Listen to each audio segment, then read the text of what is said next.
ಹೋಗ್ರಿ ಅವರೆಲ್ಲ. ಪ್ರಕಾಶ್ ಹೋಗ್ತಾರೆ ಪತ್ರಿಕಾಗೋಷ್ಠಿಯಾಗಿದ್ದಾರೆ.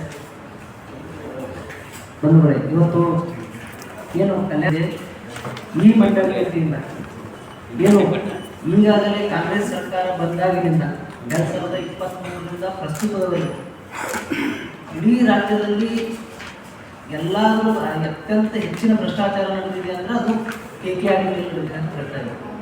ಯಾಕಂದರೆ ಇವತ್ತು ಮಂಡಳಿ ಸರ್ಕಾರದ ಹತೋಟಿಯಲ್ಲೇ ಇಲ್ಲ. ಸರ್ಕಾರ ಏನಿದೆ ಅಂದರೆ ಸರ್ಕಾರದ ಉನ್ನತ ಮಟ್ಟದ ಅಧಿಕಾರಿಗಳು ಅಥವಾ ಸಂಬಂಧಪಟ್ಟ ಸಚಿವರು, ಮುಖ್ಯಮಂತ್ರಿಗಳು ಈ ಮಂಡಳಿಯನ್ನು ಹತೋಟಿಗೆ ತೆಗೆದುಕೊಂಡು ಒಂದು ಅಭಿವೃದ್ಧಿ ಪಥದಲ್ಲಿ ಸಾಗಿಸುವ ನಿಟ್ಟಿನಲ್ಲಿ ಇವತ್ತು ವಿಫಲರಾಗಿದ್ದಾರೆ ಅಂತೇಳಿ ಈ ಮೂಲಕ ನಾನು ಹೇಳಕ್ಕೆ ಇಷ್ಟಪಡ್ತೇನೆ. ಯಾಕಂದರೆ ಇವತ್ತು ಏನು ಈ ಭಾಗದ ಡೆವಲಪ್ಮೆಂಟ್ ಆಗಬೇಕು ಅಂತೇಳಿ ಸರ್ಕಾರ ನಾವು 5,000 ಕೋಟಿ ಕೊಡ್ತೀವಿ, 10,000 ಕೋಟಿ ಕೊಡ್ತೀವಿ ಅಂತೇಳಿ ಜಂಬ ಕೊಚ್ಕೊಳ್ತಾ ಇದೆ. ಇವತ್ತು ಇದೇ ಕಾಂಗ್ರೆಸ್ ಸರ್ಕಾರ ಬಂದಾಗಿನಿಂದ 2023ರಿಂದ ನಾವು 10,000 ಕೋಟಿ ಕೊಡ್ತಾ ಇದ್ದೀವಿ ಅಂತೇಳಿ ಹೇಳ್ತಿರುವಂಥ ಸರ್ಕಾರ ಈ ವರ್ಷದ ಏನು 2025-26ನೇ ಸಾಲಿನ 5,000 ಕೋಟಿ ರೂಪಾಯಿಯನ್ನು ಘೋಷಣೆ ಮಾಡಿದೆ. ಈ ಘೋಷಣೆಗೆ ತಕ್ಕಂಗೆ ಕ್ರಿಯಾ ಯೋಜನೆ ಮಾಡಲಿಕ್ಕೆ ಇವರೆಲ್ಲ ರೆಡಿ ಇಲ್ಲ. ಒಂದು ಏನಂದರೆ ಇವತ್ತು ಸರ್ಕಾರ ಏನು 5,000 ಕೋಟಿ ಬಿಡುಗಡೆ ಮಾಡ್ತೀವಿ ಅಂತ ಹೇಳಿದ್ದು, ಅದರಲ್ಲಿ 862.32 ಕೋಟಿ ಕ್ರಿಯಾ ಯೋಜನೆ ಮಾತ್ರ ಮಾಡಿದೆ. ಅಂದರೆ ಉಳಿದಂಥ ಏನು 4,137 ಕೋಟಿ ಕ್ರಿಯಾ ಯೋಜನೆ ಆಗಿರುತ್ತೆ ತನಕ.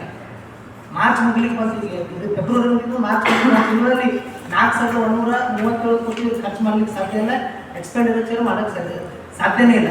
ಯಾಕಂದರೆ ಇವತ್ತು ಸರ್ಕಾರ ಏನಿದೆ ಅಂತ ಇದು ಅಧಿಕಾರಿಗಳು ಏನು ಮಾಡ್ತಾ ಇದ್ದಾರೆ ಅಂದರೆ ಇವತ್ತು ಏನು ಈ ಭಾಗದ ಡೆವಲಪ್ಮೆಂಟ್ ಆಗಬೇಕಾಗಿತ್ತು, ಈ ಡೆವಲಪ್ಮೆಂಟಿಗೆ ಮಾರಕ್ಕಾಗಿದ್ದಾರೆ.